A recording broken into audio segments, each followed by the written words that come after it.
गजेंद्र शर्मा जी, ग्वालियर से। राधा वल्लभ श्री हरिवंश।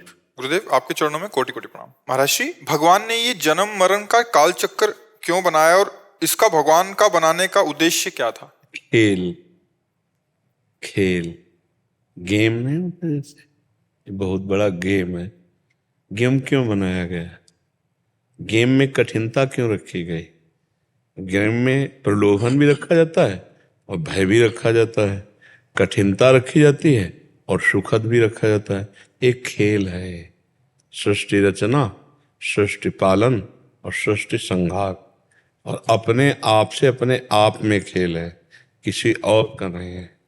आप ही हैं, पर आप अपने को भूल गए, इसलिए गेम में हार गए, फंस गए।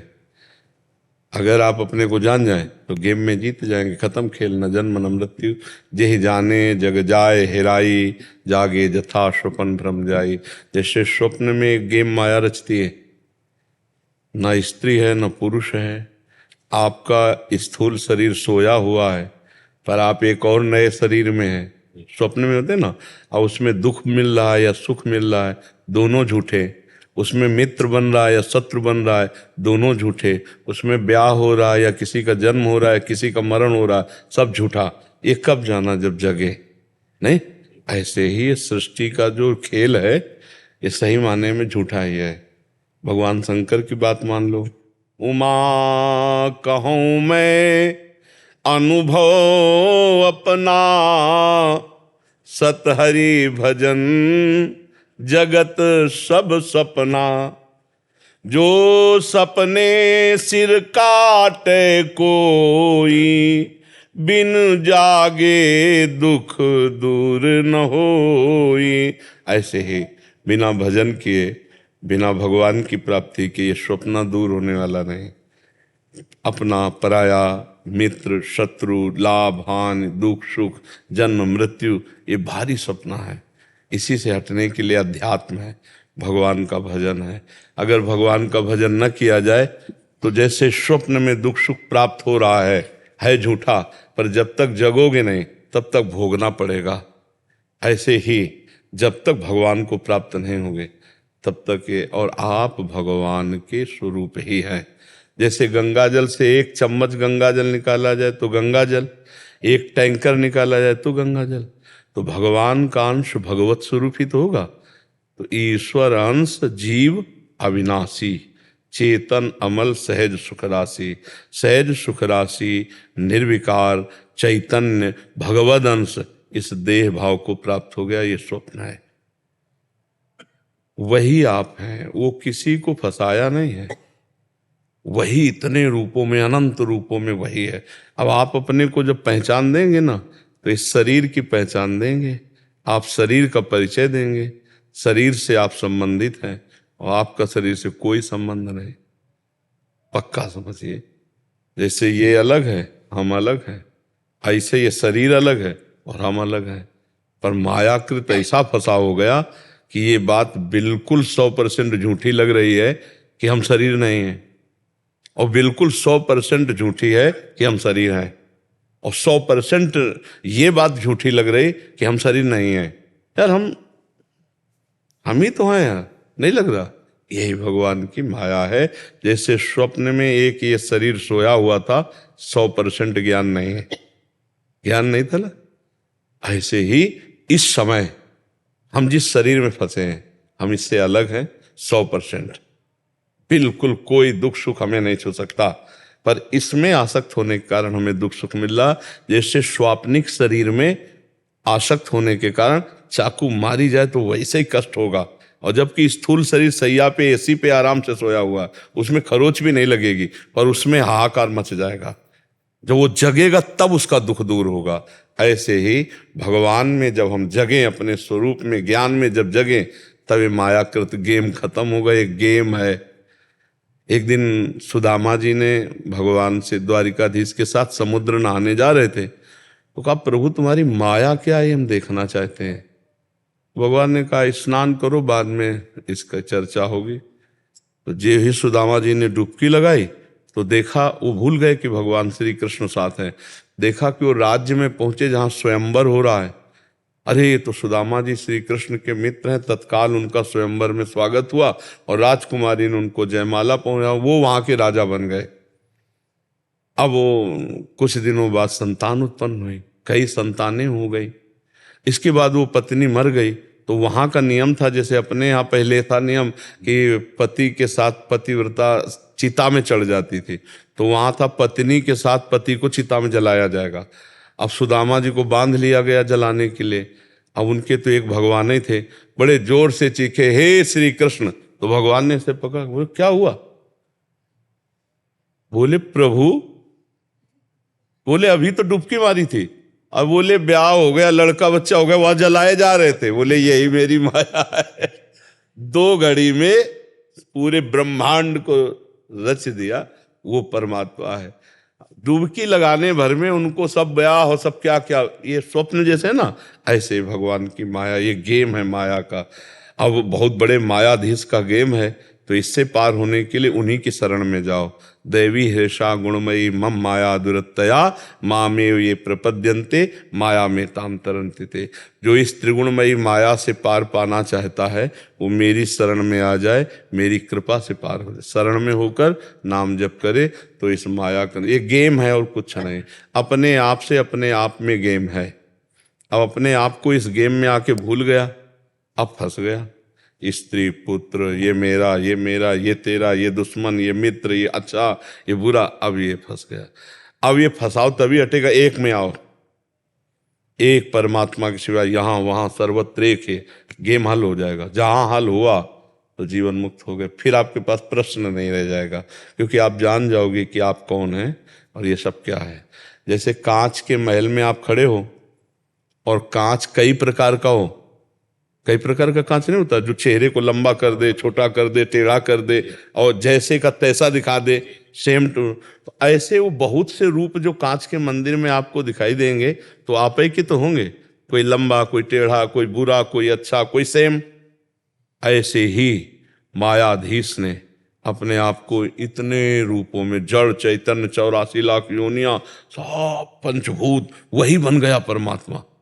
जब ये ज्ञान हो गया, सर्वम खिलमिदं ब्रह्म ने नानास्ति किंचन, तो जीवन मुक्त हो गया।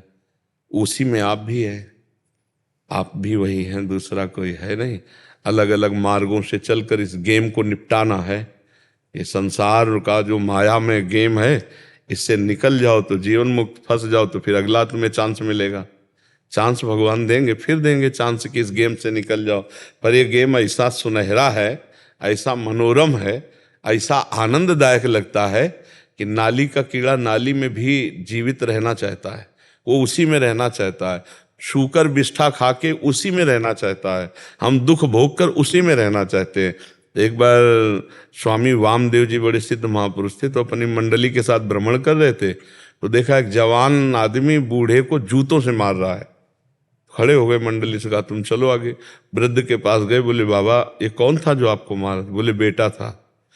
तो बोले देखो हमारे पास खाने की व्यवस्था, सब व्यवस्था है, मंडली में चलो, काहे को जूता खा रहे हो? बोले चल चल यहाँ से, बेटा हमारा हमें मारा, तेरे को क्या परेशानी, चल। तो उनका कितनी विचित्र भगवान की माया है कि जूतों से मार रहा है लेकिन उसका मोह नष्ट नहीं हो रहा। बुढ़ापे में भी भगवान के लिए वो संत का तिरस्कार कर रहा है, नहीं जाना मुझे। वो कह रहे हर सुविधा है, काहे को जूता खा रहे हो, चलो ना, वृद्धावस्था है, भजन करो चल के, तो चल देना चाहिए। लेकिन मोहाविष्ट मायाग्रसित जीव अपने घर में जूते खा के रहना पसंद करेगा, बाहर रबड़ी खा के ले, बाहर जो है विविध से, आप देख लो ना, उसको दीवालों से प्रेम हो जाता है। नहीं वृंदावन मरुचन नहीं, ऐसे आसक्ति पैदा कर लेती है माया कि पूछो मत। परस्पर आसक्त, खेती में आसक्त, मकान में आसक्त, बैंक बैलेंस में आसक्त, पुत्र पुत्री, पुत्र वधू, सब में आसक्त। ये छोटी मोटी माया है और वो हमको तिरस्कार कर रहे हैं कि अब बुढ़ौना कहीं बाहर जाए और वो उसी में आसक्त है। यही भगवान की माया है। तो अगर इस माया का रहस्य जानना है तो भजन करे और इस गेम से निकल जाए। कोई नहीं है यहाँ, ना अपना ना पराया, वो एक परमात्मा ही है सब रूपों में। बिजली तो वही है ना, साउंड अलग अलग हैं, यंत्र अलग अलग हैं, तो उनका प्रभाव अलग अलग, कोई राक्षस स्वभाव का, कोई दैवी स्वभाव का, पर पावर दोनों में एक ही परमात्मा है।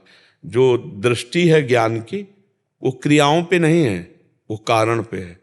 सबका कारण परमात्मा है, और जिसे कारण तत्व का ज्ञान हो गया वो क्रियाओं से मुक्त। क्रिया ही गेम है, क्रिया ही गेम है, और क्रियाओं को न देखकर कारण तत्व को देखना, यही गेम से मुक्त होना है। पर उसमें कारण तत्व पर्दे पे रहता है और क्रियाएं प्रकट रहती है, तो लगता है आदमी भगवान कैसे हो सकता है, इसमें भगवान कैसे हो सकता। तो आपने क्रिया देखी ना, क्रिया नीच थी, पापी थी, लेकिन पावर पावर परमात्मा था। अगर उस क्रिया का कारण देखो, जैसे सब यंत्रों में यंत्र के अनुसार क्रियाएं हो रही, लेकिन इसका कारण बिजली है, इसका भी, इसका भी, इसका भी, इसका, सबका कारण बिजली। ऐसे सबका कारण परमात्मा। सबके कारण को देख ले और वास्तविक अनुभव कर ले तो गेम से मुक्त हो जाएगा। पर है कठिन, वो ऐसा ऐसा रोल करता है कि लगता है भगवान कैसे हो सकता है, क्योंकि क्रिया है ना। अच्छा, कोई अनुकूल क्रिया करे तो हम उसमें भगवान देख सकते, लेकिन प्रतिकूल क्रिया करे तो भगवान नहीं देख सकते। और गेम का मतलब यही है कि वो हर रोल सामने लेके आएगा, तुम आप पहचान लो। जैसे एक बात है कि हम तुमको सर्वोपरि नाम देंगे, हम भेष बदल के आएंगे, तुम्हें पहचानना है। और वो इतना बड़ा जादूगर ऐसा ऐसा भेष बदल के आता है सामने कि हम पहचानना भूल जाते हैं, और क्रिया को देख करके लगता है अमुक है, अमुक कोई नहीं, वही है वही।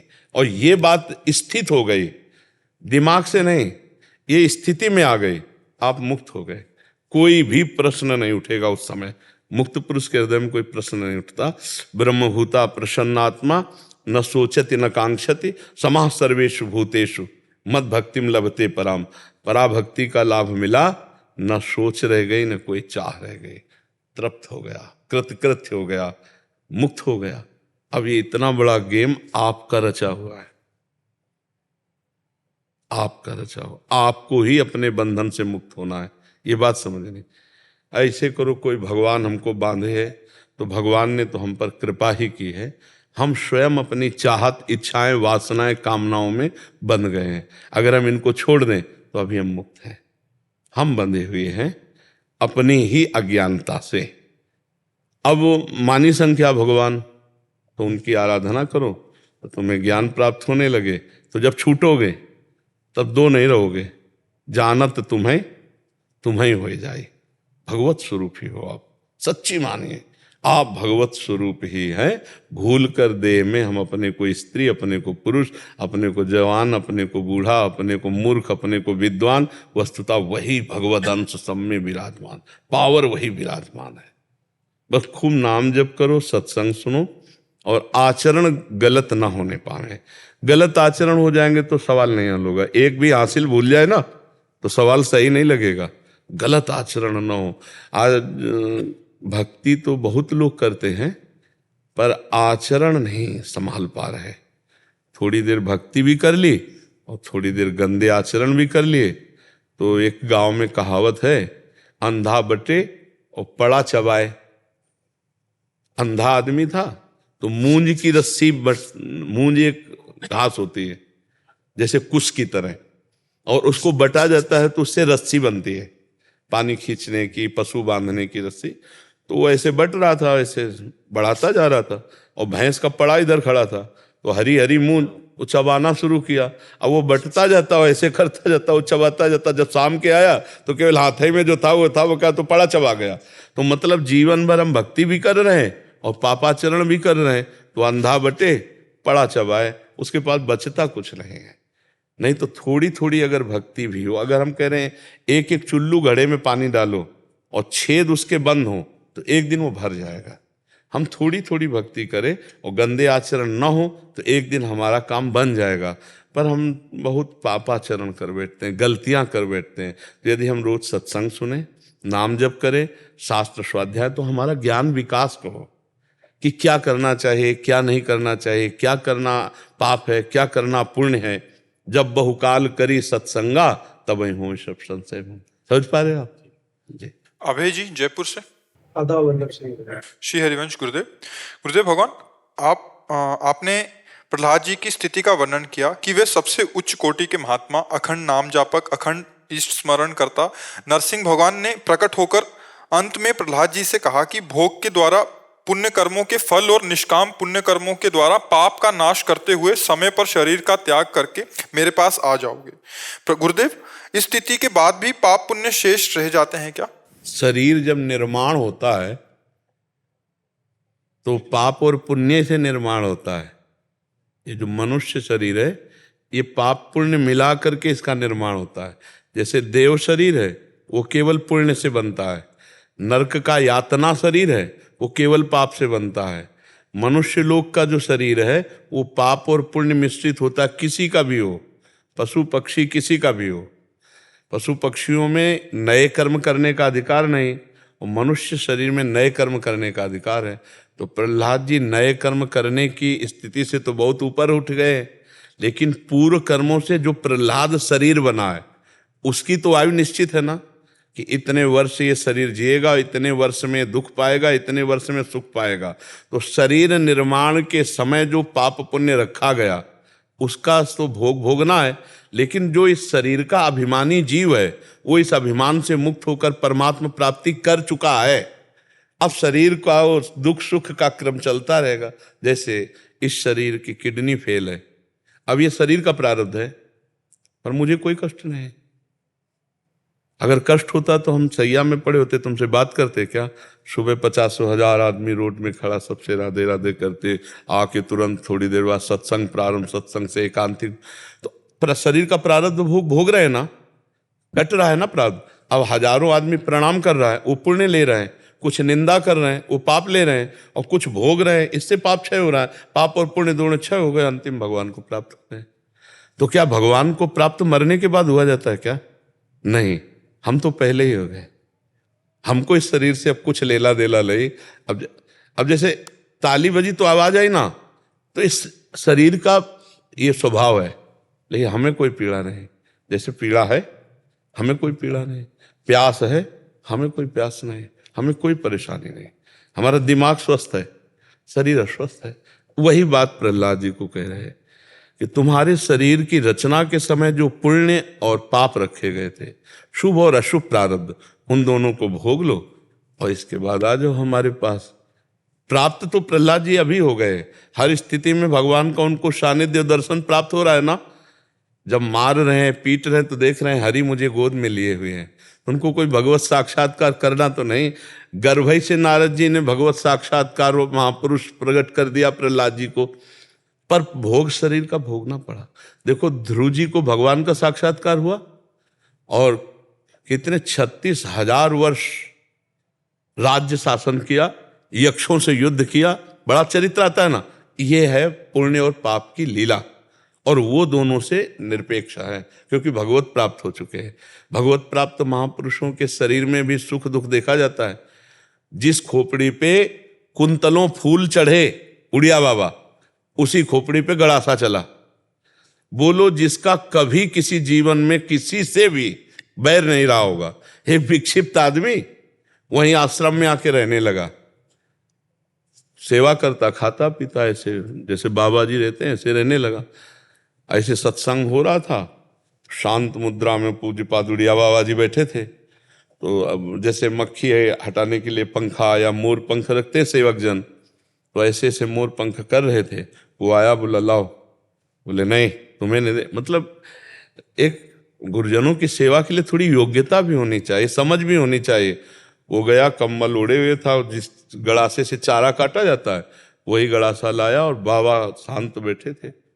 इतनी रफ्तार से मारा कि 6-6 इंच गड़ासा खोपड़ी में घुस गया और 5-6 गड़ासे कि मतलब कोई समझ ही नहीं पाया, किसी की संभावना ही नहीं थी कि मतलब ऐसा खून के फव्वारे उठे। बाबा एकदम ओ, तो ये प्रारब्ध हो गए ना। भगवत प्राप्त महापुरुष तो बहुत पहले हो गए थे, ब्रह्म बोध संपन्न महापुरुष, जीवन मुक्त महापुरुष, लेकिन शरीर का पाप और पुण्य का प्रारब्ध देखो। जिस खोपड़ी पे हजारों मन फूल चढ़ा होगा, अंतिम लीला गड़ासे से हो रही है। भगवान के चरण में बहेलिया बाण मारता है द्वारिकाधीश के, अंतर्ध्यान लीला। तो अगर छुपकर बाली को मारा तो वही व्याध बनकर भगवान लीला, जो कर्मों का हिसाब किताब है वो खेल। तो इसीलिए प्रहलाद जी से कहते हैं कि तुम अपने पूर्व के पुण्य और पाप का भोग कर लो, मुझे प्राप्त हो जाओ। पर वो शरीर राग रहित महापुरुष हैं, तो इसलिए पुण्य पाप का संबोधन मात्र किया जाता है, वो उस भोग से परे है। जो देहाभिमानी जीव होता है वही उस भोग से युक्त हो जाता है। नहीं तो जो ज्ञानी या भक्त होता है, शरीर में पीड़ाएं होती हैं पर उसका मन भगवान में लगा होता है, इसलिए पीड़ा का प्रभाव व्यथित नहीं कर पाता। ऐसा नहीं अब प्यास लगी तो लगा है ना, प्यास लगी, पानी पिएंगे तो लगेगा ना अच्छा है पानी पीना, लेकिन ना मिले तो व्यथा नहीं है कि हाय अब कैसे, नहीं, जैसे जोई जोई प्यारो करे सोई मुहे भावे। तो समझ पा रहे आप? अब देहाभिमानियों के लिए जैसे उन्होंने एक ये भी दिया होगा कि उससे देहाभिमानी जीव जो है इस बात को समझ ले। वैसे तो प्रहलाद जी तो स्वतः से हाँ, स्वतः सिद्ध है। हाँ, पर देहाभिमान मुक्त होने के लिए उसी में चर्चा है कि जो भगवान का निरंतर चिंतन करता है, समझो निरंतर, जय राधा राधा राधा राधा राधा, तो तुम्हारे अंदर शुद्ध ज्ञान प्रकट होगा। तो अगर रस्सी का ज्ञान हो जाए तो सर्प का भय खत्म हो जाएगा कि नहीं हो जाएगा?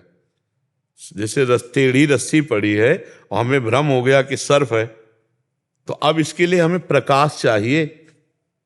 जहां प्रकाश होगा तो हमें दिखाई देगा रस्सी है, तो सर्प का भय खत्म हो जाएगा ना। ऐसे हमें ज्ञान चाहिए, ज्ञान का प्रकाश होगा तो हमें पता चल जाएगा कि हम देहाभिमानी जीव नहीं, हम भगवद अंश हैं, हम भगवत स्वरूप हैं। जहां ज्ञान हुआ तो रस्सी का जो सांप का भ्रम था, मरने जीने का, दुख सुख का, ये सब भ्रम खत्म। जासु कृपा सब भ्रम मिटि जाई, गिर जा सोई कृपालु रघुराई। जो भगवान का भजन करता है तो उनकी कृपा से भ्रम नष्ट हो जाता है। जो मैं स्त्री हूं, मैं पुरुष हूं, देहाभिमान है, ये भ्रम नष्ट हो जाता। जासु कृपा सब भ्रम मिट जाई, या गुरुदेव की कृपा से। गुरु प्रसन्न साहब अनुकूला, मिटी सकल कल्पित भय शूला। एक कल्पनात्मक जो भय है वो गुरु प्रसन्न हो गए, साहब इष्ट अनुकूल हो गए, शुद्ध ज्ञान जागृत हो गया, भय खत्म हो गया, निर्भय हो गया। निर्भय, निश्चिंत, निशोक, ये सब स्थितियां आ जाती। खूब नाम जप करें, भगवान उपाय बता रहे हैं। भगवान का अखंड चिंतन ही, नाम जप ही शुद्ध ज्ञान प्रकाशित कर देगा, पक्का समझो। और इसी ज्ञान से, ज्ञान प्रकाश से जो जड़ चेतन ग्रंथि पड़ गई, तो ज्ञान के प्रकाश में देखा यद्यपि मृषा, अरे गांठ तो लगी ही नहीं थी, गांठ तो लगी ही नहीं थी, अभ्यास व सब माने हुए। जैसे एक धोबी जो है गधे को ले गया घाट में, अब गधे को तो ले गया लेकिन रस्सी ले जाना भूल गया, तो गधा कहीं चला जाएगा। तो उसने सोचा आज ड्रामा करके देखते हैं, तो बिना रस्सी बांधे, वो ऐसे जैसे बांधने का होता है ना, नाटक किया, उसके पैर में हाथ लगा के चला गया। कपड़ा धो के आया, गधा वहीं खड़ा मिला। अब पूरे कपड़ा लाद दिए, अब देखा बंधा तो है नहीं, तो 2-4 डंडे मारे, फिर भी गधा टस से मस नहीं हुआ। तो उसको लगा चल, तो उनको लगा हमने ड्रामा किया था बांधने का, अब जो ही छोड़ने का ड्रामा किया तो ही भाग पड़ा, जो ही हाथ लगाया ना, बस हम ऐसे बंधे हैं। यद्यपि मृषा छूटती कठिनई, यद्यपि झूठा है बंधन, जड़ चेतन की गांठ नहीं लग सकती, पर ये गुरु प्रताप से ज्ञान हो जाए, ये प्रकाश हो जाए हमारे हृदय में कि हम भगवान के अंश हैं, हम देह नहीं। ये भजन से होगा। बारी मथे घृत हो ये बरु, सिकता ते बरु तेल, बिनु हरि भजन न भवतरी, यह सिद्धांत अपेल। इसलिए विनिश्चितम बदामि ते नान्यथा वचांस में, हरिम भजन्ति ये नरा भवसागर तरंति ते। जो नाम जप करेगा वो निश्चित बात है भवसागर से तर जाएगा। परम कृपालु हरि हमारे देहाभिमान को नाश करने वाला ज्ञान दे देते हैं। ऐसे स्पष्ट दिखने लगता है, जैसे आपका शरीर दूर है हमसे, ऐसे हमारा शरीर दूर है। बस वो गाड़ी है, यात्रा करनी है, यात्रा पूरी हो गई, अब गाड़ी से उतर गए, अब आग लग जाए तो क्या फर्क है। लेकिन बीच यात्रा में गाड़ी की बहुत जरूरत होती है। अभी मनुष्य शरीर की बहुत जरूरत है जिससे हम भगवत प्राप्ति कर लें। और भगवत प्राप्ति हो गई तो चाहे कैंसर हो जाए, किडनी फेल हो जाए, हार्ट फेल हो जाए, अब घर आ गए, अब क्या परेशानी, गाड़ी फेल हो जाए अब क्या है। पर अभी जैसे भगवत प्राप्ति ले मिला तो फिर नया जन्म लेना पड़ेगा।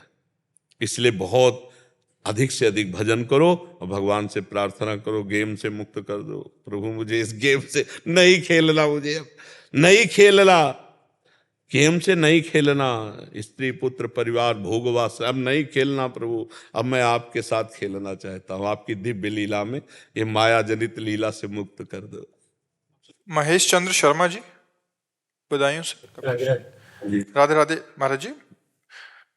महाराज जी, मंदिर में क्या उन्हीं भगवान की स्थापना करनी चाहिए जिनकी हम पूजा करते हैं? अन्य भगवान की मूर्ति रख सकते हैं क्या, जिससे एक ही सिवाय मन कहीं और ना लगे?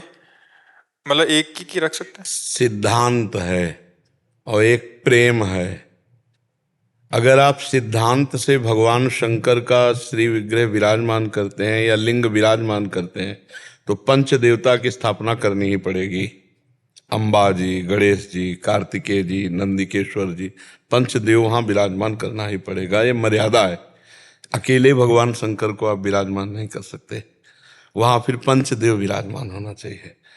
अब जैसे प्रेम में हमारी भावना है तो हम भगवान शिव से प्यार करें, लेकिन जब हम मंदिर विराजमान करेंगे तो वैदिक सिद्धांत के अनुसार विराजमान करेंगे। अब जैसे हमें प्रीति है केवल श्री कृष्ण से, पर जब हम मंदिर बनाएंगे तो राधा कृष्ण विराजमान करेंगे, अकेले श्री कृष्ण नहीं, अकेले राम जी नहीं, सिया राम जी विराजमान। और जहाँ सिया राम जी विराजमान करेंगे तो मर्यादा वहाँ हनुमान जी विराजमान होने चाहिए, समझ रहे ना? तो मंदिर में फिर मर्यादा बनती है। और अपने घर में पूजा करने की बात अलग है, अगर आप मंदिर बनवाते हैं तो फिर मर्यादित उसमें ठाकुर जी विराजमान होने चाहिए, क्योंकि उसमें शास्त्रीय पद्धति से प्राण प्रतिष्ठा होगी और वो केवल तुम्हारा ही मंदिर नहीं होगा, कोई भी दर्शन करने आ सकता है, तो वो फिर मर्यादित बनना चाहिए। और घर में अपने हम ठाकुर जी विराजमान कर लें, शंकर जी विराजमान कर लें, राम जी विराजमान कर लें, कोई परेशानी नहीं, लेकिन जब मंदिर बनाएंगे हम तो शास्त्रीय मर्यादा के अनुसार बनाएंगे। जी, मैं ये जानना चाह रहा था कि ये जो घर में पूजा पाठ का स्थान होता है मंदिर में, आओ जैसे देखो, मंदिर शब्द से क्या होता है कि एक बड़े आकार की बात आती है,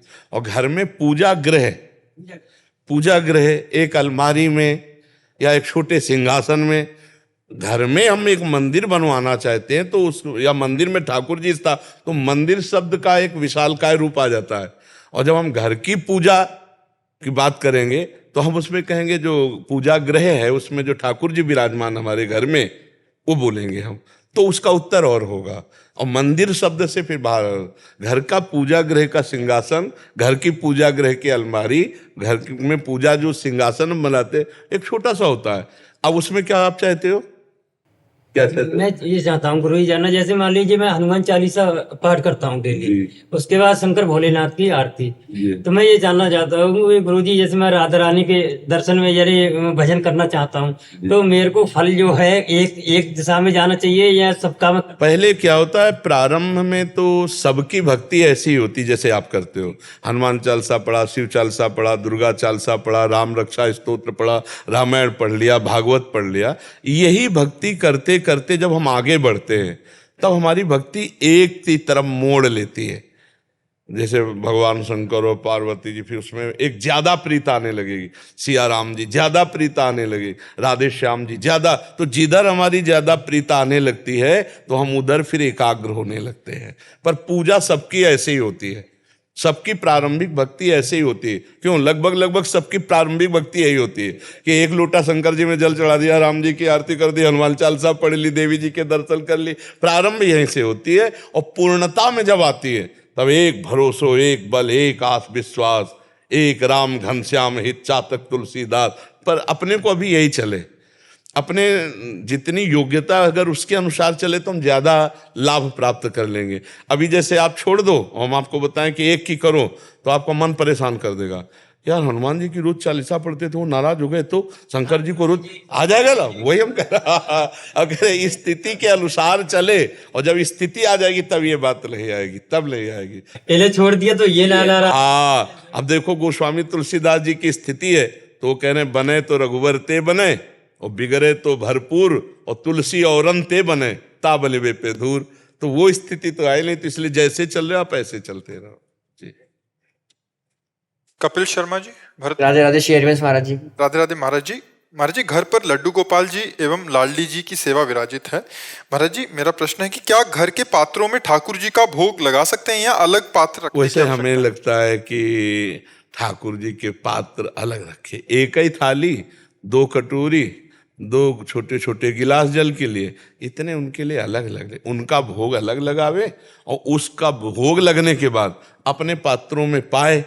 तो हमें लगता है कि अब जैसे अपने विरक्त बाबा जी हैं तो अपनी व्यवस्था ऐसी नहीं हो सकती, अपने जो कमंडल है उसी में पाया, उसी में उनको भोग लगा। लेकिन गृहस्थी में सुविधा है, तो मुझे लगता है गृहस्थी में ठाकुर जी के पात्र अलग रख लेने चाहिए, एक थाली, 2 कटोरी, 2 गिलास, 2 चम्मच, ऐसी चीजें अलग रख लेनी चाहिए। उनमें केवल ठाकुर जी का भोग लेकर भोग लगावे और फिर प्रसाद अपने अपने पात्रों में डाल ले हो तो चलेगा।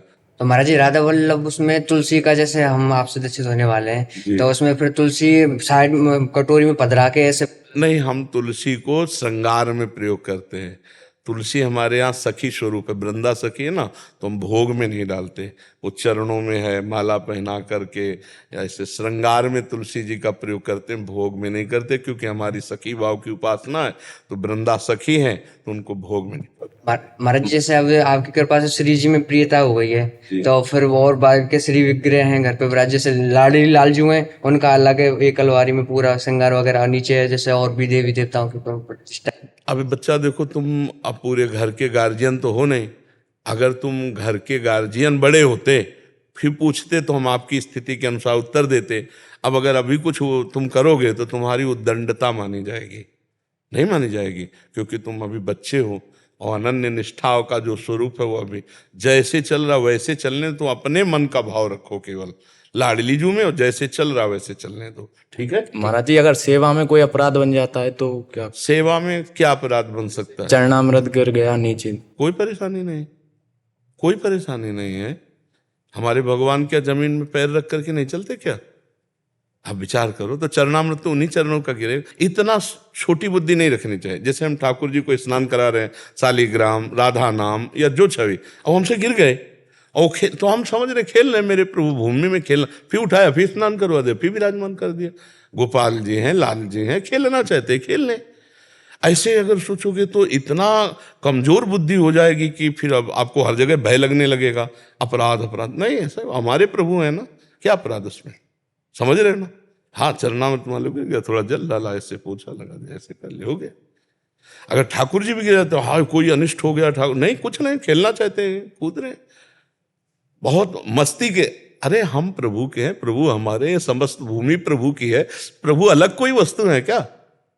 अभी बच्चे हो इसलिए समझ में नहीं आता, आनंद पूर्वक रहो, सब प्रभु ही प्रभु है। महाराज जी जैसे हम घर पे सेवा करते हैं, माला वगैरह सारी चीजें करते हैं, घर वाले कहते हैं कि जब माने तुम्हारी भक्ति है, जब तुम कुछ करके सरकारी पद पे चले जाए या चले जाए तो समझाना वो क्या वृंदावन आगे अब बुला लेती हैं श्री जी, आ जाते महीने में, अब क्या माई तू तो बाबा जी होगा और ये मतलब तू क्या करेगा?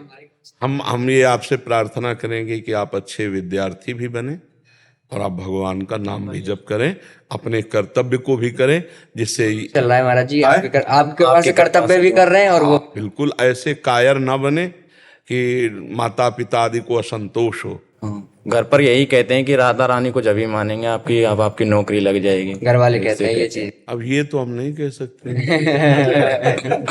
हाँ, कि ये जरूर हम कहते हैं मंगल जरूर होगा, तुम्हारे अमंगलों का नाश होगा, तुम्हारे हृदय शांत होगा, तुम एक बहुत अच्छे इंसान बन जाओगे जो दूसरों को दुख देने वाले नहीं बनोगे। नाम चल रहा है तो नाम आपको एक अच्छा दैवी संपदावान बना देगा, आप एक शांत पुरुष होंगे, आप दूसरों का मंगल करने वाले होंगे। हम भले गरीब हों पर एक महान पुरुष होंगे आप, जो नाम जापक भगवान का भक्त है। अब हम ये तो वादा नहीं कर सकते कि नाम जप करो मुकदमा जीत जाओगे, नाम जप करो नौकरी लग नहीं महाराज जी, हम उनको समझाते हैं कि नहीं श्री जी जो वैसे ना, हाँ वैसे ना समझाए तो ज्यादा अच्छा, उनकी हाँ में हाँ मिला दे। अपने बुजुर्गों की, बड़े जनों की कोशिश तो हम यही कर रहे हैं कि नौकरी मिले, कोशिश तो यही कर रहे हैं। और अच्छी पढ़ाई पढ़नी चाहिए, पढ़ाई भी भगवान की एक उपासना है।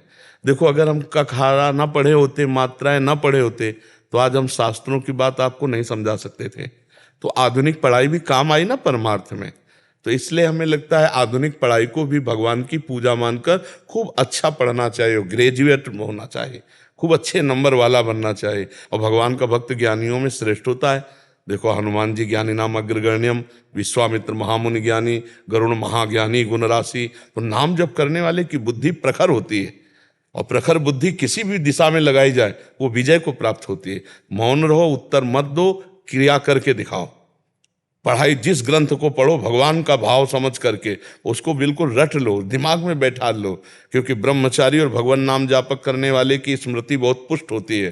तो लौकिक भी पढ़ाई भगवान की सेवा बन जाएगी। मान लो मास्टर बन गए तो लाखों विद्यार्थियों को पढ़ाओ, डॉक्टर बन गए तो हजारों मरीजों की सेवा करोगे, कोई नेता बन गए तो लाखों प्रजा की सेवा करोगे। भगवान की सेवा ही है। सृष्टि की सेवा करते हुए नाम जापक, पवित्र बुद्धि वाला धर्मात्मा, तो तुम कितनों को लाभ दे सकते हो। ये जरूरी थोड़ी कि बाबा जी बनने से लाभ मिलता है, नहीं नहीं। खूब नाम जप करे, भक्तिवान बने और सूरवीर बने तो हमारे राष्ट्र के किसी भी काम में आप आ सकते हो। लाखों का, क्योंकि आप धर्मात्मा हो, आप भगवान के भक्त हो, तो लाखों का हित कर सकते हो। चाहे डॉक्टर बनो, चाहे मास्टर बनो, चाहे नेता बनो, चाहे जो भी बनो। अगर किसान भी हैं तो हम ईमानदारी से अपने राष्ट्र की सेवा कर रहे हैं, अन्न कमाते हैं, राष्ट्र को भले हम बेचते हैं लेकिन राष्ट्र की सेवा में जाता है, रुपया थोड़ी कोई खाएगा। तो हर आदमी हमारे राष्ट्र की सेवा में है, अगर धर्म पूर्वक चले, वो भी भक्ति का एक अंग है। ऐसा नहीं माना जाता कि संसारिकता है। नहीं, भगवान अर्जुन को युद्ध ना कह के, अर्जुन जी कह रहे थे मैं संन्यास लेकर भजन करूंगा, भगवान उसी में दस्तखत कर देते, लेकिन भगवान ने मना किया। भगवान ने कहा भजन करते हुए युद्ध करो। समझ रहे ना बच्चा? महाराज जी मैं कैलिफोर्निया से आया हूँ। मैं वहाँ पर जो यूनिवर्सिटी है वहाँ पर मैं रिसर्च करता हूँ। तो मैं विज्ञान का शोध करता हूँ, विज्ञान का शोध करता हूँ। जैसे जो वैक्सीन हम लोग बनाते हैं कोविड का, इसका, कैंसर का, तो सब के ऊपर मैं शोध करता हूँ। लेकिन रिसर्च में इतना टाइम चला जाता है कि मतलब भगवान के लिए कितना टाइम तो समझ में नहीं आता है। तो आपसे मार्गदर्शन चाहिए कि कैसे हम अपना दिनचर्या रखें। हाँ, हमने ये कई बार कहा, अगर आप ध्यान से सुना होता तो उत्तर मिल जाता कि जितने समय आप खाली हो उस समय तो नाम जप करो, और जिस समय आप किसी में प्रगाढ़ एकाग्रता करोगे, क्योंकि संसार का भी कार्य बिना एकाग्रता के पूर्ण नहीं होता है। तो जब आप प्रगाढ़ एकाग्रता करोगे तो उसमें फिर भूल जाओगे आप भगवान को। तो घंटा, 2 घंटा, 8 घंटा, 10 घंटा, इसके बाद जब आपका कार्य संपन्न या आप कार्य से निवृत्त हुए विश्राम के लिए, तो उस समय आप कि 8 घंटे का समय है, अमुक समय से अमुक समय तक, हे भगवान ये सृष्टि संबंधी आपकी सेवा थी, मैंने वो की और ये समय आपको समर्पित करता हूं। तो ये तो सर्वाणि कर्माणि मयि सन्न्यस्य मत पराहा, भगवान कह रहे हैं, जो मेरे परायण होकर सब कर्म मेरे को समर्पित कर देता है। सब कर्म में ये नहीं कहा कि अमुक कर्म, यत करोषि, जो भी कर्म है। तो आपका ये विज्ञान का भी संबंधित जो कार्य है वैज्ञानिक, ये भी तो आ गया ना उसमें। यत करोष माने जो भी कर्म हो, और उस कर्म को भगवान को समर्पित कर दिया जाए तो भक्ति ही मानी जाती है, और उससे निश्चित भगवत प्राप्ति होती है। पर वो कर्म दूसरों को दुख देने वाला ना हो। तो आप रूटीन फॉलो कर नहीं पाता है। जैसे कभी भी रिसर्च में कैसा होता है कि सुबह 8 बजे काम शुरू किए, लेकिन हो सकता है कि दूसरे दिन सुबह 4 बजे तक वो एक्सपेरिमेंट करना ही पड़ रहा है। तो कोई बात नहीं ना, हम तो ये नहीं कह रहे कि अमुक समय से अमुक समय तक ही केवल समर्पित किया जाए, जो समय आपका है। देखो हम लोग थोड़ा अपनी कमजोरी नहीं जान पाते हैं। हम 2 डिपार्टमेंट कर दिए, एक संसार और एक भगवान। अगर आप भगवान के कार्य को सृष्टि संबंधी मान लें, और जब तक होश रहे तब तक राधा राधा जपें, और जब एकाग्रता पूर्वक कार्य कर रहे हैं वो कार्य समर्पित कर दें, तो आप घर बैठे महात्माओं मेरी बात मान लो, आप घर बैठे भक्त हो। भगवान के वचन है, ये तो सर्वाणि कर्माणि मयि सन्न्यस्य मत पराहा अनन्ये नैव योगेन माम ध्यान उपासते तेषाम अहम समुद्धरता मृत्यु संसार सागरात। मैं उसे संसार समुद्र से पार करूंगा, क्योंकि वो संसार समुद्र में मेरी सेवा कर रहा है, मेरी आज्ञा पे है, मेरे लिए कर्म कर रहा है। तो रात रात भर कर्म करना पड़े तो पूरी रात के समय को भगवान को समर्पित कर दिया, तो इससे आपकी भक्ति बन जाएगी। जैसे आप खाली हो दिमाग से तो आप राधा राधा राधा, अब जब दिमाग लग गया सर्च में तो 8 घंटे 10 घंटे बाद जब सुध आपको मिली तो राधा राधा, और वो समय समर्पित कर दिया, वो निश्चित भगवत प्राप्ति का हेतु हो जाएगा और आपको परम शांति मिलेगी। देख लेना, आप ऐसा करके देखिएगा, समझ रहे ना? क्योंकि बिना एकाग्रता के कोई कार्य नहीं होता है, और जब हम एकाग्र होंगे तो भूल जाएंगे। साधारण काम रसोई बनाना आप देख लो, छौंक लगानी है, अगर 1 सेकंड जीरा में चूक हो गई तो जल जाएगा, तो पूरी एकाग्रता उसी पे होगी, और एकाग्रता हुई तो नाम छूटा। तो हम भोग बना रहे ठाकुर जी का, क्योंकि ठाकुर जी ही पति पुत्र परिवार के रूप में हैं। हम सावधानी से एकाग्रता पूर्वक भोग बनाया और ठाकुर को अर्पित किया और परिवार को पाया, हमारा भजन हो गया। इस बात को समझना पड़ेगा कि संसार और भगवान दो नहीं है, भगवान ही संसार के रूप में है और वो कर्तव्य कर्म हमको भगवान की पूजा मिली है, उसे हम करें। नाम जप करते हुए जितना याद रहे, नहीं हर कार्य को भगवान को समर्पित कर दें, वो भगवत प्राप्ति करा देगा, कोई समस्या नहीं लगेगी। लगती कोई समस्या? हमारा एक्चुअली मन में एक जलन सी फील होती है कि हम आपने दो विभाग कर रखे ना, आपने दो विभाग कर रखे हैं ना, ये संसार का कार्य है और ये भगवान का कार्य है। अगर उसे भी भगवान का, तो गोली चलाना भी भगवान का कार्य है। अर्जुन से गला काटने के लिए कह रहे कि ले युद्ध में कोई फूलों की वर्षा थोड़ी करनी है, अस्त्रों से गला काटना है। आप जलन मत करो, वो भगवान का ही कार्य है, ऐसा मानो आप। गीता जी, जय श्री राधे। सादर प्रणाम गुरुदेव। गुरुदेव, प्रभु भक्ति में जब मन लगता है तो आनंद आता है, सुख का अनुभव भी होता है, लेकिन जब दुख आता है तो ये लगता है कि प्रभु ने हमें ये दुख क्यों दिया। मन पीछे हटने लगता है भक्ति से, अपने विचारों सही पर पूछो किसका प्रश्न है? अभी प्रभु की भक्ति का आनंद नहीं मिला, अभी जो आनंद मिला प्रभु की भक्ति करते हुए विषय आनंद मिला, अनुकूलता, समझ रहे ना? अनुकूलता, हमारी चाहत की पूर्ति, विषय आनंद, भगवदानंद नहीं मिला। जिस दिन भक्ति करते हुए भगवदानंद मिलेगा तो भारी से भारी प्रतिकूलता में भी कृपा का दर्शन होगा। प्रश्न नहीं उठेगा क्यों हमको कष्ट दिया गया। ये वो उपासक बोल रहा है जो ना शुद्ध शरणागत है और ना निरंतर भजन होता है और ना भी उसे भगवदानंद का अनुभव हुआ है। चाहे वो स्त्री हो चाहे वो पुरुष हो, अभी वो विषयानंद का स्वाद ले रहा है, छोटी मोटी भक्ति कर रहा है, अनुकूलता को भगवान की कृपा मानता है, प्रतिकूलता में भगवान से अश्रद्धा या प्रश्नवाचक चिन्ह खड़ा कर देता है। ये अभी कमजोरी भक्ति की है, क्योंकि अनुकूलता और प्रतिकूलता इंद्रिय और शरीर मन को लेकर है। आप देखिए प्रतिकूलता किसको आती है, एक एक चीज को आप समझ जाइए। जैसे आप स्त्री शरीर में हैं तो आपका पति, आपका पुत्र, आपका घर, आपकी संपत्ति, ये प्रभु की दी हुई है, मानते हैं आप?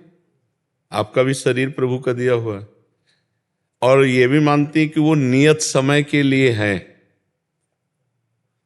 मानो अगर पति या पुत्र या परिवार का किसी सदस्य का शरीर का एक नियत समय है, आप भक्ति करो या ना करो वो चला जाएगा, समझ रहे? आपका शरीर एक नियत समय के लिए, आप भक्ति करो या ना करो चला जाएगा। अगर आप भगवान के भक्त हैं तो इस विधान को जानते हैं कि इसका नाम मृत्यु लोक है, यहाँ सब मरेंगे और अपने समय के अनुसार मरेंगे, तो आपको दुख नहीं होना, क्योंकि भगवान की वस्तु है वो, भगवान का जन है वो भगवत स्वरूप है। जितने मिनट, जितने घंटे, जितने दिन के लिए आया उतने दिन टिकेगा, फिर चला जाएगा। अगर आप समझें कि पुत्र के वियोग में या परिवार के वियोग में भक्त को दुख होता है, ऐसा नहीं। देखिए नरसिंह मेहता जी का पुत्र पधारता है, आप पढ़ के देख लीजिए, करताल लेकर नाचते हैं। श्रीवास जी के आंगन में चैतन्य महाप्रभु नृत्य करते हुए कीर्तन कर रहे हैं, उनका पुत्र पधारता है, वो और उछल उछल कर नाचते हैं कि जीव की सदगति हो गई। जहाँ भगवान नाम कीर्तन जाना तो था ही, लेकिन ऐसे समय में गया कि महाप्रभु चैतन्य देव नाम कीर्तन कर रहे हैं और जीव जा रहा है भगवान के धाम, तो वो आनंदित हो रहे हैं, रो नहीं रहे हैं। लेकिन हमारी दशा बदल जाएगी, भगवान से श्रद्धा ही हट जाएगी, नहीं हट जाएगी। मतलब हम लोग फल भक्ति का मायाकृत अनुकूलता चाहते हैं, तो अगर शुद्ध भक्ति के मार्ग में चलना तो पहले ये समझना होगा कि हमारा शरीर और हमारे संबंधियों का शरीर एक दिन छूटेगा, और वो नियत समय के लिए, वो समय का अपने को तो पता नहीं है कि 10 वर्ष रहेगा कि 10 सेकंड नहीं रहेगा, कोई भरोसा नहीं है। अब हमारे पास भोग सामग्री बची, तो जिस समय जिस भोग सामग्री को हमें भोगने को है तो अनचाहे भी भोगना पड़ेगा। जैसे नहीं चाहते पर दुख भोगना पड़ता है, ऐसे ना चाहने पर भी सुख भोगना पड़ेगा। तो इन भोगों के लिए हम भगवान की कृपा को क्यों तौलें कि अनुकूलता मिली तो जय जय, प्रतिकूलता मिली तो पता नहीं भगवान नाराज है क्या। इसका मतलब वो भक्त अभी भगवान से नहीं जुड़ा, भोगों से जुड़ा हुआ है। उसकी चित्तवृत्ति सच्चिदानंद में प्रभु से जुड़ी होती तो महलों में राखो चाहे झोपड़ी में वास दो, कभी घी घना, कभी मुट्ठी भर चना, कभी वो भी न बना, पर जय जय श्री राधे ही निकलेगा, कभी आपसे शिकायत नहीं होगी। अभी हम भगवान की प्रेम लक्षणा भक्ति को प्राप्त नहीं है, नहीं शिकायत नहीं निकलती कि भगवान के द्वारा जो विधान किया गया है किसी से कहना नहीं, चुपचाप सहना है, वो मंगल में विधान है। भगवान जैसी परिस्थिति में रखे उसमें राजी होना है। तो ये तो हुआ बाहरी दुख जो आप देख रहे हैं, लेकिन अंतर में वो जो सुख हमें प्रदान करते हैं उसके लिए ना हम पात्र दिखा सकते हैं और ना वो बता सकते हैं। विपरीतता तो दिखा दी आपको कि ऐसी परिस्थिति कि हमें ये इतना, लेकिन वो जो हमको रस पिलाते हैं उसके लिए तो ना हम पात्र दिखा सकते हो ना वो बात बता सकते हैं। तो इसलिए हम कहते हैं कि भक्ति का जब सही सुख मिल जाएगा तो हर दुख एक नया आनंद प्रदान करता है। मेरे प्रीतम के द्वारा पास किया दुख मेरे लिए सब कुछ है। मतलब सुख तो आग लगे उस सुख में जो प्रीतम की स्मृति हटा दे, और जय हो उस दुख में जो हर समय प्रीतम की याद में डुबा दे। ये कुछ अलग मार्ग है। तो हम भगवान से शिकायत न करें, हमारे ही प्रारब्ध का। देखो भक्ति तो आज आप कर रहे हैं, लेकिन शरीर रचना बहुत पहले हो चुकी है, और शरीर रचना के समय दो कर्मों से होता है, पाप और पुण्य। तो बिना चाहे जब पुण्य का नंबर आएगा ना तो अनुकूलता, सुख, प्रणाम, नमस्कार, वाह वाह ही सब मिलने लगेगी, और जब पाप का नंबर आएगा तो गाली मिलेगी, अपमान मिलेगा, दुख मिलेगा, विपत्ति मिलेगी, संकट मिलेगी। तो हमें दोनों सहना है। भक्ति तो हम आज नई खेती है, वो पुरानी खेती है। वो जब आएगी तो हमें घबराना नहीं है, हमारे प्रभु हैं ना, उन्हीं में चित्त लगाना है। हमें दुखी नहीं होना, दुखी सुखी होना ये भक्त का लक्षण नहीं है, संसारी पुरुष का लक्षण है। भक्त हर समय आनंदित रहता है, प्रसन्न रहता है। मेरे स्वामी पहला चतुरासी जी के पद की पहली लाइन है, वो जीवन में उतार ले महान भक्त बन जाएगा। जोई जोई प्यारो करे सोई मोही भावे। बस ये लाइन ये भक्त की है। फिर जब सिद्धावस्था उसकी आती है तब भावे मोहि जोई सोई सोई करें प्यारे। पहली लाइन अपने को उतार ली, आगे वाली लाइन तो प्रभु अपने आप पूरी कर देंगे। जोई जोई प्यारो करे सोई मोहि भावे। इसलिए मस्त रहो, शिकायत मत करो, जैसी भी परिस्थिति है भोग लो और खूब नाम जप करो, जय बोलो। जब तुमसे कोई बोले ना कि बड़ी समस्या है, कहो नहीं बहुत कृपा है, राधा रानी की जय। इसका हम आपको श्लोक बताते हैं, श्रीमद् भागवत में लिखा हुआ है। वो श्लोक का सुसमीक्ष मानो। जब हम प्रतिपल भगवान की कृपा का दर्शन करते रहें, जो प्रारब्ध के अनुसार सुख दुख आवे उसे भोग ले और हर समय भगवान की कृपा मनाते रहें, जय हो भगवान की बड़ी कृपा है। तो बोले वो ऐसे परम पद को प्राप्त हो जाता है जैसे पिता की प्रॉपर्टी पर पुत्र का अधिकार हो जाता है। हर समय कृपा देखना, जय हो भगवान आपकी बड़ी कृपा है, श्री जी की बड़ी कृपा है। बोले पुत्र मर गया कृपा मना रहे हो? हाँ हाँ मेरा नहीं था, उनका था, उन्होंने इतने दिनों के लिए सेवा दी थी, अब बुला लिया अपने पास, जय हुआ। पर ये महान भक्त की बात है। साधारण में तो फिर ऐसा लगेगा कि एक ही पुत्र था और उसको भी ले लिया। दोनों तरह के हमने भक्त देखे हैं। एक बहुत अच्छे सुप्रीम कोर्ट के वकील हैं, तो सोचो कितनी संपत्ति होगी, और अकेला लड़का था और पधार गया। तो ऐसे वो बता रहे थे जैसे कोई मतलब गांव की बात हो, क्यों आपका एक ही पुत्र था और ठाकुर जी ने उसे ले लिया, बस अब आशीर्वाद दीजिए कि हर समय भगवान का चिंतन होता रहे। और हंस हंस के बात कर रहे थे। तो हम कहा आपका? बोले जी वो शिष्य है। ऐसे ऐसे बात कर रहे थे मानो कोई दुख नहीं है। क्यों? क्योंकि वो समझ रहे हैं। और एक आए थे तो उन्होंने कहा हमारी अश्रद्धा हो गई है, वो तो केवल हम आपको बताने आए। तुम कहा क्या? बोले हमारा नवीन बच्चा था, हमने कोई अपराध नहीं किया, ना बच्चे ने अपराध किया, भगवान ने उठा लिया। क्यों? हमारी अश्रद्धा हो गई। ये है नास्तिकता की जो अंदर कहीं ना कहीं रेखा थी। अब प्रतिकूलता आई और उसने अपना रूप रख लिया। नहीं भाई, यहाँ से जाना है, यहाँ से हमें देखो भगवान सर्वसमर्थ हैं, लेकिन दशरथ जी की आयु पूरी हो गई तो भगवान अपनी माताओं को वैधव्य से बचा सकते थे, भगवान ही है, लेकिन नहीं बचाया ना। पधार गए दशरथ जी, राम राम कहते हुए शरीर छोड़ दिया। भगवान जिनके पुत्र हैं तो बचा नहीं सकते थे। अरे कर तुम अकर तुम अन्यथा कर तुम भगवान है, बचा, लेकिन भगवान वही विधा। देखो भगवान अवतरित हो रहे हैं मथुरा में, कहाँ, जहाँ देवकी वसुदेव हथकड़ियों में। अब इन पर विचार करना चाहिए कि हमारे तुम्हारे कर्म तो मतलब भोग, ये महापुरुष हैं, कहाँ जन्म ले रहे हैं भगवान। अब जब विचार परिस्थिति, अच्छा नवजात भगवान को तत्काल हटा देते हैं कंस के भय से, कैसा मतलब कितना बड़ा दुख का विषय। सोचो इंद्रनील मणि कांति मनोहर लाल जी को, जो अभी बालक प्रकट हुए हैं, उनको अभी हटाना है, बड़ा विचित्र ये सब। तो इस संसार में आने पर, अच्छा फिर इसके बाद वो इतना प्यार ब्रजवासियों से, यशोदा मैया नंद बाबा 11 वर्ष से प्रगट लीला में देखो तो चल दिए ना, लौट करके फिर मथुरा से चल दिए तो द्वारिका, और द्वारिका से परम ये दिखाया भगवान ने कि देखो ये मृत्यु लोक की ऐसी लीला है और ये सबको सहना पड़ेगा। इसीलिए अध्यात्म से जुड़कर हम इतने मजबूत बने कि हमें कोई दुख तोड़ ना पावे, कोई मोह, कोई अज्ञान, कोई राग हमें नहीं तो। अच्छा अब जैसे आपका दिमाग किस निगेटिव भाव में आ गया, कोई रक्षा नहीं करते। देखो इतना देर से हम भजन कर रहे हैं, एक माई थी बोला सब छूट गया हमारा, हम तुलसी जी को जल चढ़ाती थी, शंकर जी को जल चढ़ाती, तो सोमवार व्रत रहती थी, हमारा पति मर गया तो अब हमारी कहीं श्रद्धा नहीं रह गई। देखो श्रद्धा ना रहना है तुम्हारे अज्ञान की बात है, पति का जाना उसका नियत राइट टाइम है। एक भी श्वास कोई, जैसे आप 50 वर्ष की कमाई में अरबों रुपया कमाया और आप कह दो कि ये अरबों रुपया नाम कर देंगे, एक श्वास बढ़ा दो तो एक श्वास भी आपकी प्लस नहीं होने वाली, पक्का समझो। और कोई लाख उपाय कर ले, एक श्वास भी माइनस नहीं होने वाली। रहुरे जीव निशंक, इसलिए निर्भय हो जाता है जब ज्ञान हो जाता है ना। अच्छा जाना तो सबको है, कोई तैयार हो रहा है, कोई जन्म ले रहा है, किसी का विमान तैयार हो रहा है, रस्सी से कसा जा रहा है, और किसी के यहाँ थालियां बज रही, ये भगवान का खेल चल रहा है। तो इसलिए हमें अपनी भक्ति को बहुत पुष्ट रखना है। हमारा जीवन भगवान के लिए है, हमारा परिवार भगवान का है, अब आना जाना तो इसमें लगा ही रहेगा।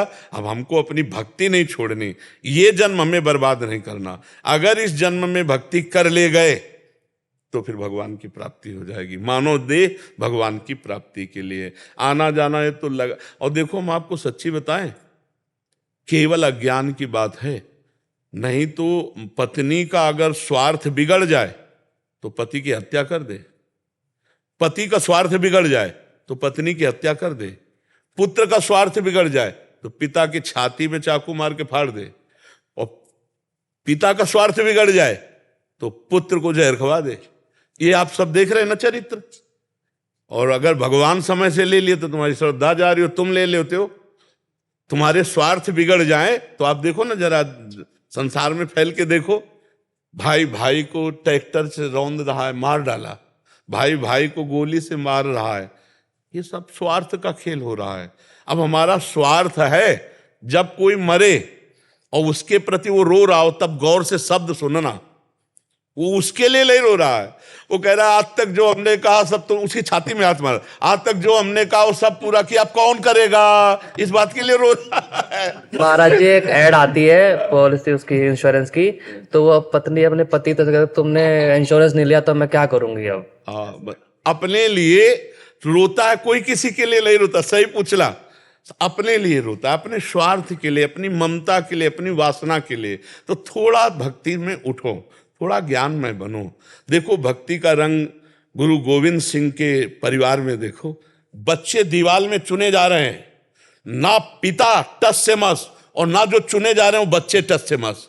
तो हम भगवान की भक्ति करते हैं और अपनी मौत या किसी भी मौत से अगर बच्चा मर जाता है, परिवार का सदस्य, तो हमारी श्रद्धा खत्म हो जाती है। और वहां वो महापुरुष चुने जा रहे हैं, वो अंतिम तक पूछ रहे हैं और अपने को चुनवा देते हैं, और वो भी टस से मस नहीं होते। महापुरुषों को कितना कष्ट दिया गया।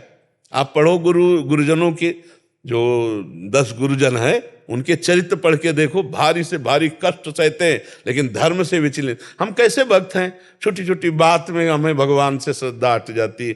तो हमने समझा क्या अपनी भक्ति को, अभी खिलवाड़ समझा, अभी भक्ति का रंग नहीं आया है। तो हम ऐसे सुदृढ़ भक्त बने भगवान के चरणों का आश्रय लेकर कि हम सब कुछ सह सकें पर भगवान को न छोड़ें। क्योंकि ये आखिरी जन्म होना चाहिए। अब और ऐसा कलिकाल बढ़ेगा कि भजन साधन या सही मार्ग मिलना बड़ा कठिन, पाखंड पाखंड का बोलबाला, धर्म शास्त्र के विरुद्ध आचरण, और वही उपदेष्टा वही सब बहुत। तो पढ़ लिख के विद्या थोड़ी है, तो अनुभव गम में भजें जय संता। जो आप पढ़े हो उसी को अपना साक्षात्कार करो पहले। तो ये परमार्थ नहीं है। परमार्थ एक है अपने मन और इंद्रियों को मारकर भगवान में चित्त को जोड़ना, और यही सिखाना। अध्यात्म तो यहाँ से प्रकट होता है। जब हम नाम जप करते हैं, जितेंद्रियता, धर्म से चलते हैं, अनुष्ठान मंत्रों का करते, जीवन भजन में लगाते, तब हमें शास्त्रों का अर्थ समझ में आता है। शास्त्र ऐसे समझ में नहीं आते। शब्दार्थ, भावार्थ और रहस्यार्थ अलग अलग है। शास्त्रों में जो गुप्त वस्तु रखी गई है वो ऐसे घुमा के रखी गई है कि दक्षिण की तरफ जाना है, लेकिन 10 कदम बाद उसे उत्तर की तरफ मुड़ जाना है, और वस्तु रखी पश्चिम में। अब वो कैसे जानेगा? तो केवल दक्षिण पड़ रहा है, वो आगे की बात वही जानेगा। इसीलिए कहा गया कि महापुरुषों का संग करे, क्योंकि वो अनुभव किए हैं। प्रथम सुने भागवत भक्त मुख भगवत बानी, भगवत बानी भक्त मुख। जो भगवान का भजन करते हैं, भगवान उनको रास्ता बता देते हैं। ए हमारी वस्तु ऐसे रखिए, पहले ऐसे जाओ, फिर ऐसे मुड़ो, फिर ऐसे। तब वो अनुभव गम में भजें जय संता। वो अनुभव गम में संत जब बताते हैं तो हमारे ऊपर उसका प्रभाव पड़ता है। तो धीरे धीरे इतना भजन कर लो कि अगला जन्म ना मिले, नहीं तो कलिकाल में ऐसा समय आता जाएगा कि सत्य मार्ग का अवलंबन लेने वाले बहुत कम होंगे। होंगे तो जरूर, भगवान की सृष्टि है, पर बहुत कम होंगे। इसीलिए नाम जप करो। ये सब नौटंकी नाटक में कुछ नहीं है। अपने आप जो दुख सुख आ रहा है उसको भोगो, और भगवान मिटा सकते हैं। ये हम बात आपसे कहते हैं, सर्वसमर्थ भगवान मिटा सकते हैं। सुषेण वैद्य को बुलाया भगवान ने। हम तो यही कहते हैं कि भगवान किसी छूछा वाले को बुलाते, बहुत ब्रह्म ऋषि थे, लेकिन लंका से सुषेण वैद्य को, योग्य वैद्य को बुलाया और उनसे पूछा। तो उन्होंने नाड़ी देखी और कहा कि अगर सुबह तक इनको औषधि मिल जाएगी, संजीवनी बूटी, तो ये जीवित रहेंगे। सुबह के बाद इनको कोई जीवित नहीं रख सकता। भगवान विकल थे, और हनुमान जी महाराज संजीवनी बूटी ना मिलने पर पूरा पहाड़ उखाड़ के लाए, और जब संजीवनी बूटी घोट के पिलाई तो लक्ष्मण जी जीवित हो गए। इससे भगवान इस चरित्र में दर्शाते हैं कि हमको सुयोग्य वैद्य का आश्रय लेना चाहिए, झाड़ फूंक का नहीं। सुयोग्य वैद्य हमें औषधि देगा, डॉक्टर औषधि देगा, उससे रोग निवारण हो सकेगा। खूब नाम जप करो, भगवान से प्रार्थना करो, वो तुम्हें दुख सहने की सामर्थ्य दे। दुख मिटाने के लिए हम तो नहीं प्रार्थना करते, हम ये कहते हैं कि हमको दुख सहने की सामर्थ्य दो। प्रभु, आपके द्वारा जो मेरे कर्म के अनुसार किया गया विधान है उसको मैं सह जाऊं, आपको भूलूं नहीं, आपको प्यार करूं और आपके प्यार में मस्त रहूं। यही भक्ति का स्वरूप है।